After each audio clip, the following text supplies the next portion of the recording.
Dr. Sebastian Gorka, it's a pleasure to have you on the show. Welcome. Thank you. It's very kind. You were in the White House with President Trump, and recently you've departed from the White House. But before I ask you about that, I'd like you just to tell our listeners a little bit about yourself. So I was born in England to parents who escaped Communist Hungary during the revolution of 1956. My mother and father as children lived under the Nazi occupation of Hungary. Then my father was arrested after the war by the communists, tortured and imprisoned, and he was liberated from political prison by the freedom fighters in 1956. I was born and raised in the UK. Then after the fall of communism, I went to work in the first freely elected Hungarian government. I worked in the defense ministry for 5 years, assisting in Hungary's accession to NATO. And then after 9/11, after the September 11th attacks, I was invited to teach on a counter-terrorism program for the American government based out of Germany, out of the George C. Marshall Center.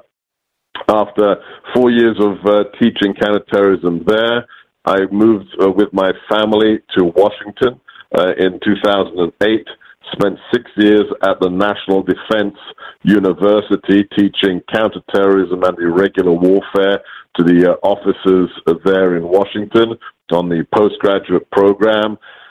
And then in the summer of 2015, I was asked to advise then candidate Donald Trump on national security issues, and eventually ended up on his transition team. And after the inauguration on January the 20th, I moved into the White House to work for Steve Bannon, the chief strategist to the president. And now, about 6 months after President Trump has begun his work in the White House, and the two of you, Steve Bannon and yourself, Dr. Gorka, we're in the White House, in the administration, and now you're out. Is that good for America? Is that good for President Trump?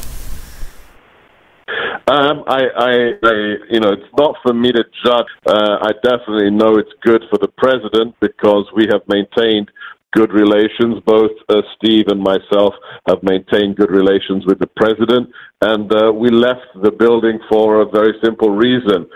It is easier for us currently to support him and his agenda on the outside as private citizens. It was an amazing honor to serve the president inside the administration as his deputy assistant and as a strategist to the president. But right now, there are certain realities about the restrictions inside the building, the rise of individuals who are not part of the original Make America Great Again agenda, and therefore we've taken a strategic decision which will allow us much greater flexibility on the outside. I hope so. I hope that this move is for the better. Of course, one of the things that concerns myself and our listeners regarding Israel and the United States relations, there are some serious issues that we are looking at regarding the transition of the embassy of the United States to Jerusalem. And I understand that you were a force in favor of moving the embassy. Where do you think that is going? I truly believe, it was one of the hardest things, one of the toughest issues inside the building. I mean, leaving the Paris Accord was easier than the question of moving the embassy to Jerusalem. I personally think the embassy should be in Jerusalem. I think it is possible to move it, and I expect the president will do so. So I ask my Israeli friends, I know there may be some frustration, but I ask them to still maintain a little bit more patience and understand that the president never gives up. So be a little bit more patient, and I have great expectations then that sooner rather than later the embassy will move. I wanted to ask you, recently, especially following the events in Charlottesville, there was concern regarding the exposure of the hatred in America the supremacist groups that raise their face and their head out in the public. Some have accused you of in some way being affiliated with the groups on that side. What would you say about that? I say they're all liars, and I would say that the really interesting thing is that almost every single individual, every so-called journalist that accused me of any affiliation with these disgusting groups are individuals who are also pro-Iran deal, pro-JCPOA, and pro-BDS. That's all you have to know. It is disgusting that people would be prepared to make such smears against somebody who has been so pro-Israel all his life. And especially, it's not just about me, this is perhaps the most pro-Israeli White House we have ever seen.